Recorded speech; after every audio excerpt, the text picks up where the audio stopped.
like she was doing me a favor and promised to send pictures. I didn't go. I didn't fight it. I didn't even cry, though the lump in my throat made it impossible to eat for days.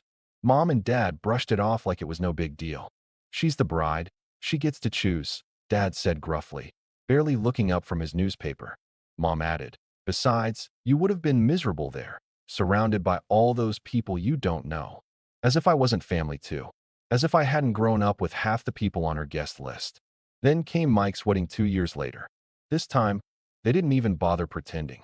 I found out about it through a Facebook post, a blurry, candid shot of my entire family dressed to the nines, laughing around a banquet table. The caption was something smug like, "Family is everything." I sat there staring at the screen, my stomach twisting into knots. Not a single call. Not a text. Nothing.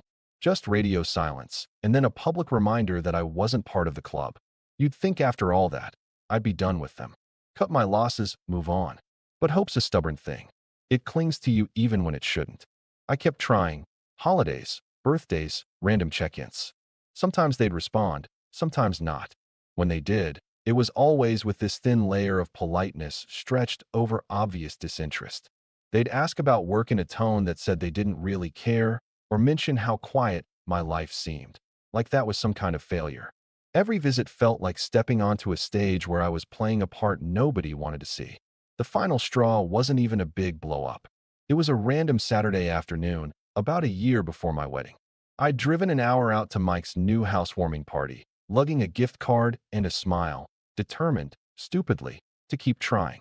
When I got there, I rang the doorbell 3 times before Mike finally opened the door. He looked genuinely surprised to see me. Hey," he said, scratching the back of his neck awkwardly. I mean, Mom said you probably wouldn't show." "I'm here," I said, forcing a grin. "Brought you a little something." He took the gift card like it was a bomb about to go off. Inside, the house was packed. Laughter, music, the smell of barbecue. I recognized faces, people I'd grown up around, but no one really seemed to recognize me. Or maybe they just didn't care. I mingled for a bit, trying to make conversation, but it was like shouting into a void.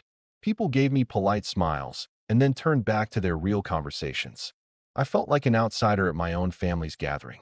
The kicker? Later that night, someone, I think it was Jenna, half drunk and slurring her words, laughed loudly across the yard and said, "Well, at least Aaron didn't ruin anything today. Must be a new record." The whole table burst into laughter. I stood there, frozen, the plastic cup in my hand cracking under my grip. No one defended me. No one even looked guilty. It was just another joke at my expense, another reminder that in their eyes, I was a burden, a punchline. That was the night I decided I was done. Not loudly, not dramatically. I didn't storm out or make a scene. I just left, slipped out the side gate while they were busy laughing, drove home in silence, and deleted the group chat from my phone without another thought. Fast forward a year later, and something amazing happened. I met Lisa. She was everything my family wasn't. Warm, kind, actually interested in who I was as a person. She loved my nerdy facts, my quiet nature, my bad puns. For the first time, I felt seen. Truly seen. When I proposed, she said yes with tears in her eyes, and we started planning the wedding almost immediately. We both agreed we wanted it to be small, close friends, chosen family, people who actually cared about us. As we sat one night with our guest list spread out in front of us, Lisa hesitated. "What about your family?" she asked gently. "Do you want to invite them?" I thought about it. I really did. Thought about extending an olive branch, about how weddings are supposed to bring people together. Then I thought about the look on Jenna's face when she told me I wasn't welcome. The smug Facebook post. The drunken jokes. The years of being treated like a ghost at my own family events.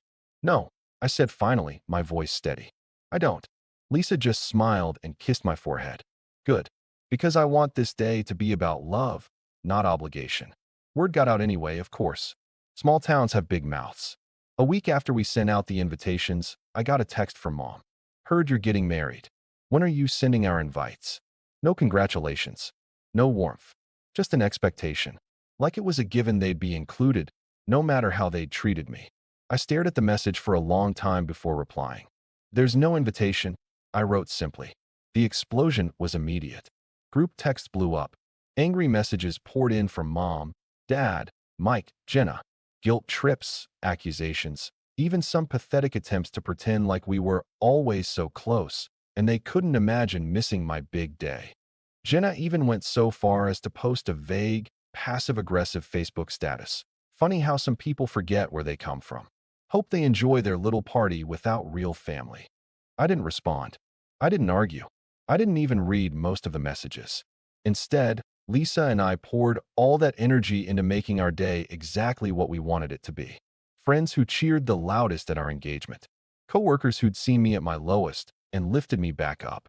Neighbors who treated me like family when my own blood didn't. These were the people who would stand by us as we promised forever to each other. And when the day finally came, when I stood at the altar and watched Lisa walk toward me with the biggest, brightest smile I'd ever seen, I realized something. For the first time in my life, I didn't feel unwanted. I felt chosen. But that wasn't even the sweetest part.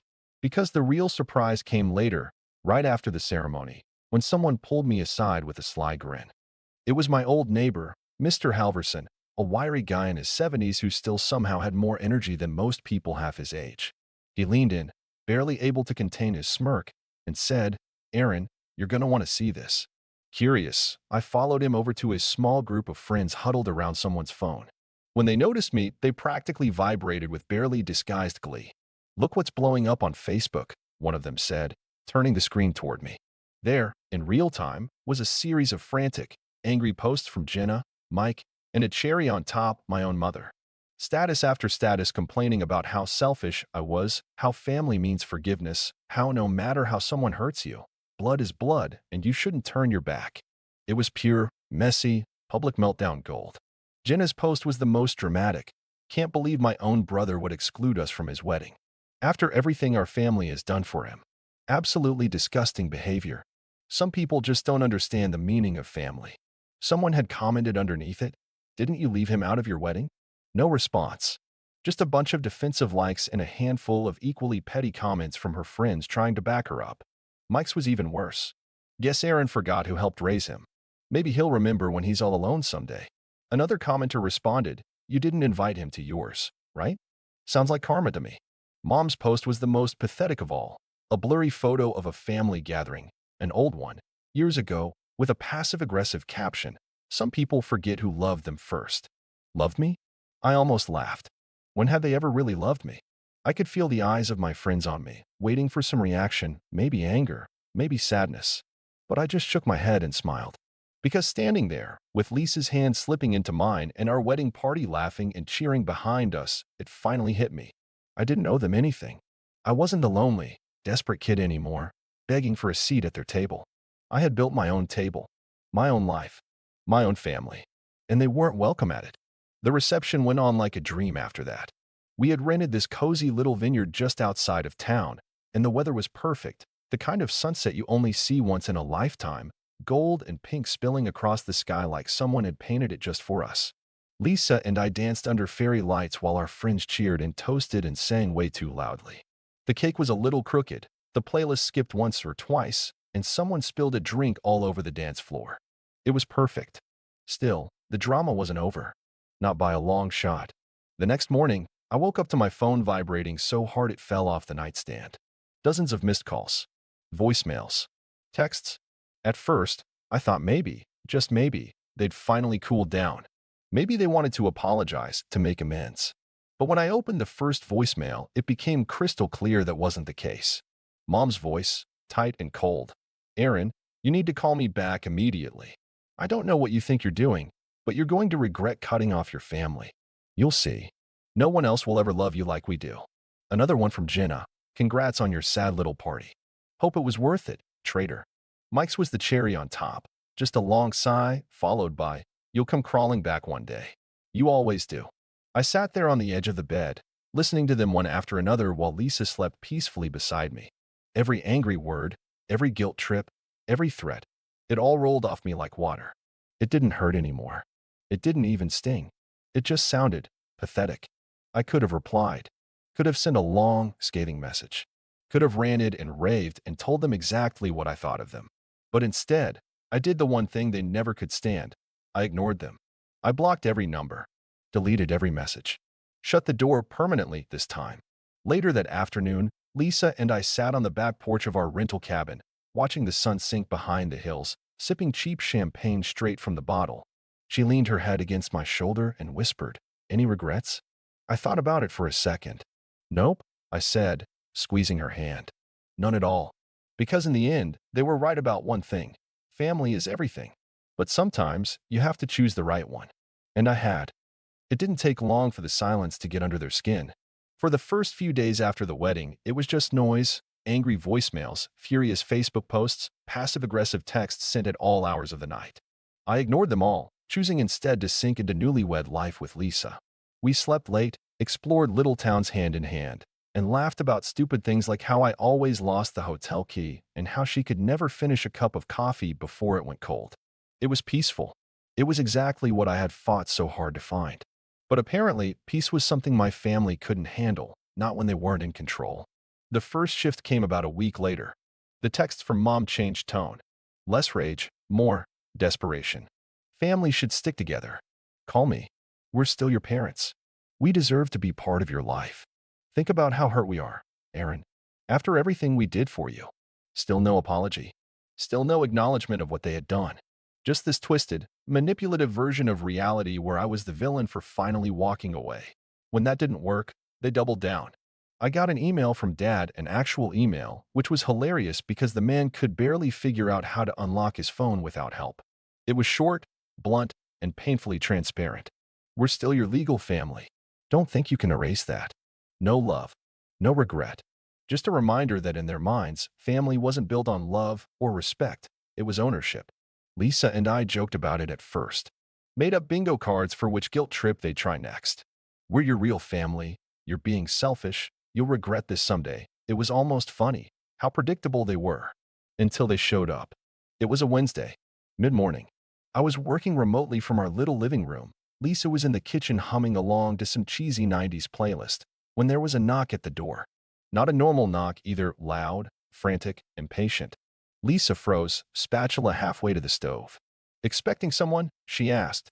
I shook my head slowly. A bad feeling settled heavy in my gut. I crossed to the door and peered through the peephole, and sure enough, there they were. Mom, Dad, Jenna, and Mike.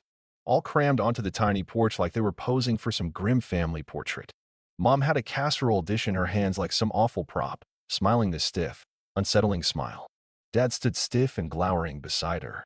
Jenna was wearing sunglasses like she was shielding herself from me. Mike looked bored, scrolling through his phone. I didn't open the door. Instead, I cracked the window just enough to hear them. "Hi, sweetheart." Mom called, overly bright. "We thought we'd come by and talk. You know, as a family." Her voice was sweet, too sweet, the kind of sugary tone she used when she was trying to hide the fact that she was furious. "No thanks," I said calmly. "We're busy." There was a beat of silence. "Aaron," Dad barked, stepping closer. "Enough of this nonsense. We're not leaving until you come out here and face your family." Lisa appeared behind me, hands slipping into mine, her face pale. "They're not going to just leave, are they?" she whispered. "No," I said quietly. "They're not." I watched as Mom's fake smile faltered. She set the casserole dish down on the porch railing with a loud clunk and crossed her arms. "This isn't you, Aaron," she said. "You're not this cold, this cruel." Her voice cracked, just enough to make it sound like she was the real victim here. Like years of exclusion, mockery, and dismissal had never happened. "You're letting her poison you against us," Jenna chimed in, pulling her sunglasses down just enough to glare at Lisa. That was enough. I opened the window a little wider, met Jenna's gaze head-on, and said, "Nobody poisoned me. You did that all on your own." The smile slipped completely off her face. Mike finally looked up from his phone, scowling. "Aaron, seriously," he said. "Grow up. You're throwing away your real family over what? Some hurt feelings?" Boo-hoo. Lisa tightened her grip on my hand, but I could feel her trembling slightly. Not from fear, from anger. I took a deep breath, keeping my voice steady. "You didn't want me at your weddings. You didn't want me at family holidays. You didn't want me around when it actually mattered. So now, you don't get to crash into my life when it's convenient for you. You made your choice a long time ago. Now I've made mine. You'll regret this," Mom hissed. The fake tears were gone now, replaced with naked, ugly rage. "You'll regret cutting us out when you have nobody left."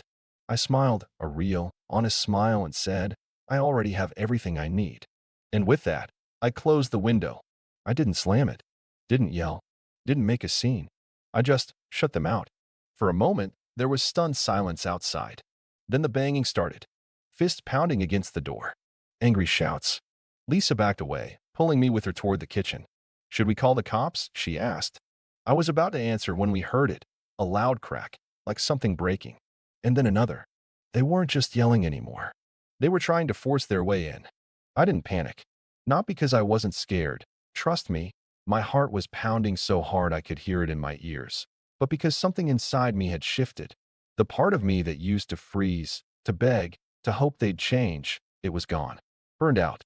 I looked at Lisa, who was clutching my hand so tightly her knuckles were white, and I realized this wasn't about fear anymore. It was about making sure they never got the chance to hurt me again. "Call the police," I said, voice low and even. Lisa didn't hesitate. She grabbed her phone and ducked behind the kitchen counter. I stayed where I was, standing firm between her and the door, even as the banging grew louder, more frantic. "We're not leaving without you, Aaron," Dad roared from outside, his voice hoarse with rage. "You're going to talk to us." Another loud bang. The door shuddered in its frame. I could hear Mom screeching something about ungrateful little traitors and Jenna cursing under her breath. Mike, true to form, was the loudest, shouting threats about how I'd regret this, about how nobody else would put up with me once Lisa realized what a loser I was. I didn't respond, didn't even flinch. I just stood there, breathing slow and steady, until I heard the sweetest sound in the world, the distant wail of sirens. The banging stopped almost immediately. I moved to the window, just in time to see Mom snatching the casserole dish off the porch, like that was somehow going to save face, while Dad barked at Mike and Jenna to act normal.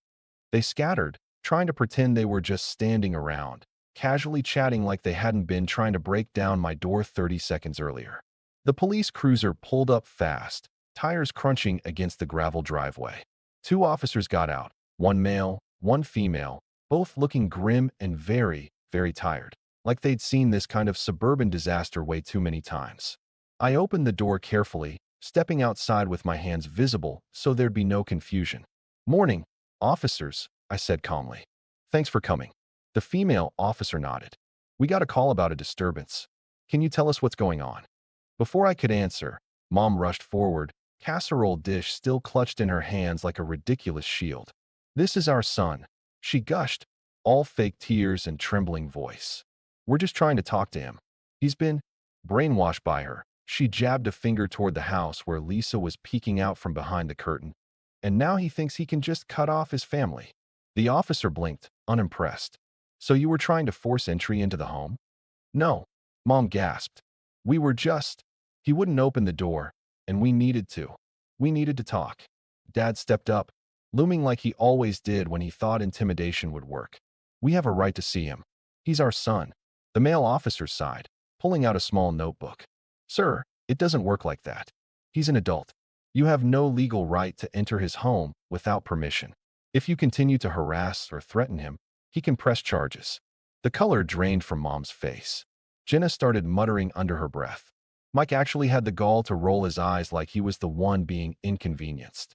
I took a deep breath and said, loud enough for all of them